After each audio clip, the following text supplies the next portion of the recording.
আমি মাম্পি, হোমমেকার মাম্পির আরও একটি নতুন ভিডিওতে আপনাদের সবাইকে স্বাগত জানাই। আজকে যে প্রোডাক্টটি আপনাদের সঙ্গে শেয়ার করতে চলেছি, এটা ঘর ডিপ ক্লিনের জন্য খুব ইউজফুল একটি প্রোডাক্ট। তো এটা হচ্ছে আগারোর ইলেকট্রিক স্পিন স্ক্রাবার। এটা ঘরের কোন কোন জায়গায় আর কিভাবে ইউজ করতে হবে, তো সেটাই আপনাদের সঙ্গে আমি শেয়ার করব। Agaro royal electric spin scrubber দিয়ে আপনি বাথরুম, কিচেন এবং ঘরের যে কোনো কর্নারে খুব ভালোভাবে ক্লিন করতে পারবেন। এটা হচ্ছে এটির মেন ইউনিট। তো সামনে সব অ্যাটাচমেন্টগুলো লাগবে, আর এই যে পেছনে রয়েছে পাওয়ার বাটন। তো এটার দুবার প্রেস করলে দুটো মুড রয়েছে, লো অ্যান্ড হাই। আর এটা হচ্ছে চার্জিং পয়েন্ট, তো আপনারা এইখানটাতেই চার্জ বসাতে পারবেন। আর এই যে পাওয়ার ইন্ডিকেটর রয়েছে তার সঙ্গে। এটি হচ্ছে ওয়েলক্রো হেড। তো এটার ওপর কিছু অ্যাটাচমেন্ট লাগাতে হবে। তো সবার প্রথমে এই ওয়েলক্রো হেডটা রয়েছে, এটা লাগিয়ে নিতে হবে। যেমন ধরুন এটি হচ্ছে স্মল হুইসেল ব্রাশ, তো এটা হচ্ছে ওই অ্যাটাচমেন্টের সঙ্গে ডাইরেক্ট লাগানো হবে। এটি হচ্ছে লার্জ হুইসেল ব্রাশ, আর এটি হচ্ছে পয়েন্টেড ব্রিসেল ব্রাশ। তো যে ফ্ল্যাট ব্রাশগুলো রয়েছে, যে কর্নারগুলোতে পৌঁছায় না, তো তার জন্য এই পয়েন্টেড ব্রাশগুলো। এটি হচ্ছে ফাইবার স্পঞ্জ ব্রাশ। তো এটি আপনি কিচেনে ইউজ করতে পারেন, আপনার হব কিংবা কিচেন কাউন্টার টপ, তো সেগুলো পরিষ্কার করার জন্য এটি হচ্ছে ফাইবার স্পঞ্জ ব্রাশ। তো এটি আপনি গ্লাসেস কিংবা মিরর ক্লিন করার জন্য এটি ব্যবহার করতে পারেন। নেক্সট হচ্ছে উলেন ক্লথ ব্রাশ। তো এটি আপনারা যে কোনো সারফেসকে পলিশ করার জন্য ইউজ করতে পারেন। তো এটা হচ্ছে ক্লথ ব্রাশ। তো এটা হচ্ছে যে কোনো সারফেসে জল থাকলে মপিং এর মতো আপনারা এটাকে ইউজ করতে পারেন। তো এই যে অ্যাটাচমেন্টটা ছিল, তো সেই অ্যাটাচমেন্টের সঙ্গে অ্যাটাচ করে, তো যে জায়গাগুলোতে জল রয়েছে, তো সেগুলো আপনারা এটা দিয়ে মুছতে পারেন। এর সঙ্গেই আপনারা পেয়ে যাবেন USB-C চার্জিং কেবল। তার সঙ্গেই আপনারা পেয়ে যাবেন এই এক্সটেনশন টিউব। তো এটা আপনারা খুব সহজেই অ্যাসেম্বল করে নিতে পারবেন। কোনো হার্ড এরিয়া কিংবা দাঁড়িয়ে থেকে আপনারা যদি কোনো ফ্লোর পরিষ্কার করতে চান, তো তার জন্য এই এক্সটেনশন টিউবটা ইউজ করতে পারেন। এটা আপনাদের সুবিধা মতো ছোট কিংবা বড়ও করে নিতে পারবেন। প্রথমবার এটাকে আপনাকে অ্যাসেম্বল করতে হবে, আর একদম সামনের দিকটায় মেন ইউনিটটা অ্যাটাচ হবে।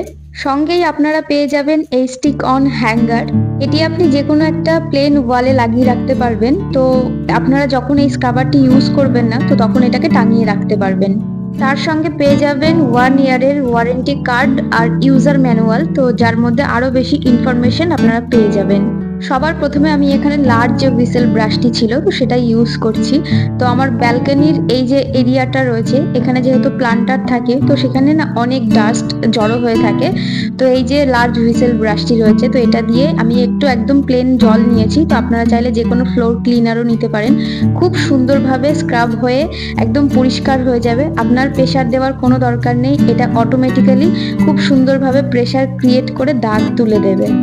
আর আমি এখানে এই যে পয়েন্টেড ব্রাশটি রয়েছে, তো সেটা দিয়েই এই যে আমাদের ফ্লোরের যে কর্নারগুলো থাকে, যেগুলো ফ্ল্যাট ব্রাশ হয়, তো সেগুলো না এই কর্নারগুলোতে ঠিক মতো পৌঁছাতে পারে না। তো সেইগুলোকেই কিভাবে দেখবেন কত সুন্দর পরিষ্কার হয়ে যাবে। আমি একদম নর্মাল প্লেন জল দিয়ে পরিষ্কার করছি। আপনারা চাইলে যে কোনো ফ্লোর ক্লিনার ইউজ করতে পারেন, খুব সুন্দরভাবে কর্নারগুলো পরিষ্কার হয়ে যাবে। আর এই পয়েন্টেড ব্রাশের সাহায্যে আপনারা কিচেন, বাথরুম এবং যে কোনো জায়গার এই কর্নার সাইডগুলোতে খুব ভালোভাবে পরিষ্কার করে নিতে পারবেন। নেক্সট যে স্মল সাইজের হুইসেল ব্রাশটি রয়েছে, তো এটার মাধ্যমে আপনি ওয়াশ বেসিন কিংবা এই যে কিচেনের সিঙ্ক কিংবা অন্যান্য বাথরুমের যে কোনো সারফেস এরিয়া আপনারা খুব সহজেই ক্লিন করতে পারবেন। যে জায়গাগুলো খুব বেশি নোংরা হয়, তো আপনারা এই ব্রাশটির মাধ্যমে খুব সহজেই ভালোভাবে পরিষ্কার করে নিতে পারবেন। সিঙ্কটা পরিষ্কার করার সময় আমি একটু ডিশ লিকুইড নিয়ে নিয়েছি। তো আপনারা ওয়াশ বেসিন বা অন্যান্য জিনিসগুলো একটু ক্লিনার ইউজ করবেন, তাতে খুব ভালোভাবে ক্লিন হয়ে যাবে। প্রত্যেকটা ব্রাশ খুব সহজেই জল দিয়ে আপনারা ধুয়ে পরিষ্কার করে নিতে পারবেন।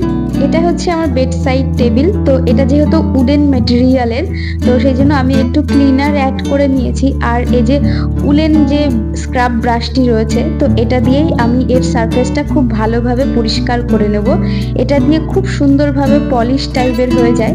মানে আপনারা যে কোনো কাঠের ফার্নিচার পলিশ করতে চান, তাহলে যে পলিশ মেটেরিয়ালগুলো হয়, তো ওইগুলো স্প্রে করে নিয়ে খুব ভালোভাবে যে কোনো সারফেস এইভাবেই পলিশ করে নিতে পারবেন।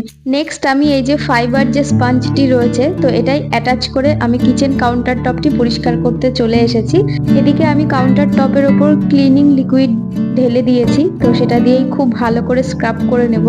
দেখতেই পাবেন স্ক্রাব করলে কতটা পরিষ্কার পরিচ্ছন্ন হয়ে যায়। অনেক সময়ই আমরা যখন কিচেন কাউন্টার টপের ওপর কোনো খাবার রাখি বা রান্না করি তো সেই টাইমে দেখবেন হলুদের দাগ কিংবা অন্যান্য কিছু রান্নার মানে কুকিং সামগ্রীর দাগ সহজেই উঠতে চায় না। তো আপনারা এই স্ক্রাবারের মাধ্যমে খুব সহজেই সেই দাগগুলো তুলে ফেলতে পারবেন। যেখানেই মিরর কিংবা গ্লাস রয়েছে তো সেখানেই আপনারা স্পঞ্জ যে ব্রাশটি রয়েছে তো সেটা দিয়ে খুব ভালোভাবে আপনারা ক্লিন করে নিতে পারবেন। তো আমি এখানে এই যে মিররটা রয়েছে তো সেখানে যে ক্লিনার হয় সেই ক্লিনারটা দিয়ে খুব ভালো করে এই যে স্পঞ্জ ব্রাশটি রয়েছে তো সেটা দিয়েই ভালো করে পরিষ্কার করে নিচ্ছি। নেক্সট যে ক্লথ ব্রাশটি ছিল আমি এবার এই অ্যাটাচমেন্টটা লাগিয়ে নিয়েছি। এবার এই যে আমি মিররটা ক্লিন করার সময় যে ক্লিনারটা দিয়েছিলাম তো সেটার জন্য একটু জল জল হয়ে রয়েছে মানে মিররটা, তো সেটাকেই ওয়াইপ করে নেওয়ার জন্য আমি এই ক্লথ ব্রাশটি ইউজ করে নিলাম।